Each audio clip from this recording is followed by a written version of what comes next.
Hi, I'm going to talk today about this comics biography of Muhammad Ali I'm working on, and specifically why I thought it was a good idea to make a comics biography of Muhammad Ali. That is what this video is about.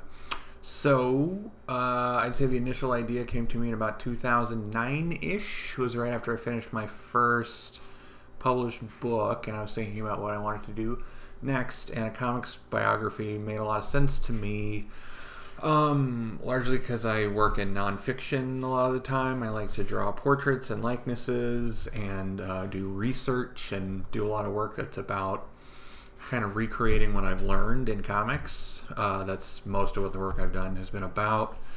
And I got interested in comics biographies because I just had an idea about how one could be done that I at that time had not seen before, which is that I noticed that a lot of comics biographies are kind of montage heavy. There are a lot of visual montages and captions and not a lot of kind of real-time scenes. And I had an idea that you could do one that was had no captions, that was just really putting you in the story, but very fact-based, and that you could kind of decompress the story and over a long-form telling of it, create a biography that was as comprehensive as a whole book. That's always been my thing with comics, is that I want the comics version to stand on its own, that this comics biography of Muhammad Ali, if you read it, you would know as much as if you read a big, thick published book, or if you watched a 5-hour documentary or something like that. That's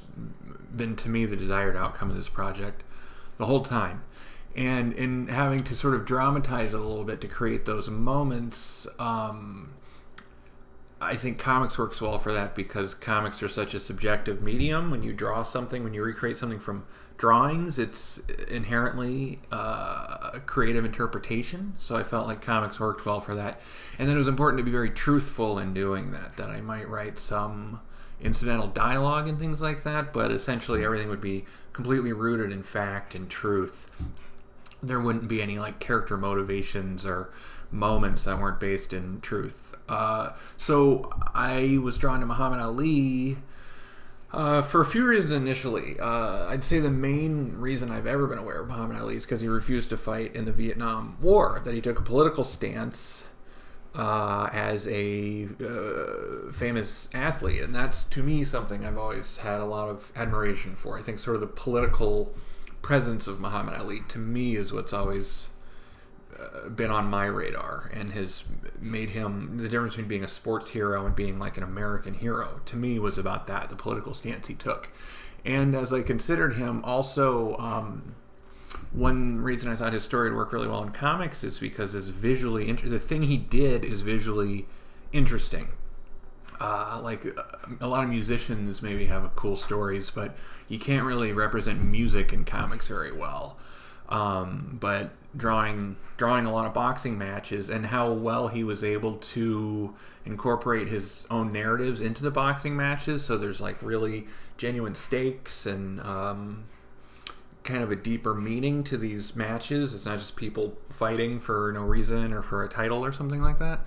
So that made it seem like a really good premise. And then the more research I did, the more interested I got in the story. Essentially, I've made a book about Muhammad Ali because over the several years I've been working on it, it's remained compelling to me. So his strength of conviction was a huge point of interest to me. You know, initially I had that political one, and across his whole life, that the political stand he took was one of many that he took throughout his life and times. He's an extremely compelling personality. You know, he's one of the most kind of charismatic and interesting people ever.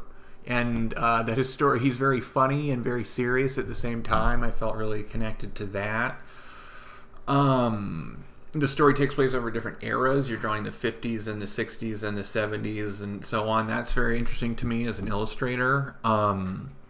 And that he spoke truth to power, you know, which is something that is always important in these last few years, has felt extremely important. And that people who are famous or culturally influential really should be doing that always, and fearlessly and without compromise. And I think Muhammad Ali is one of the great examples of someone doing that.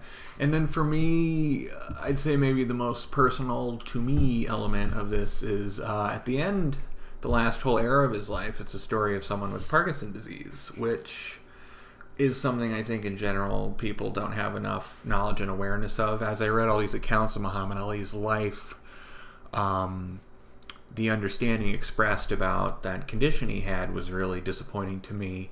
And I will say the person I was close to got old and had Parkinson's disease, and I sort of witnessed that. And that was something, I would say it's the closest thing to a personal agenda I have around the telling of this story. And it's not a huge part of the story, it's the end of the story. But I encountered a lot of misinformation about it. And in general, I think when people live a long time, it's harder for people to deal with their story or something. Culturally, we're very bad at dealing with people who get old. And we want to kind of like put them away and ignore them.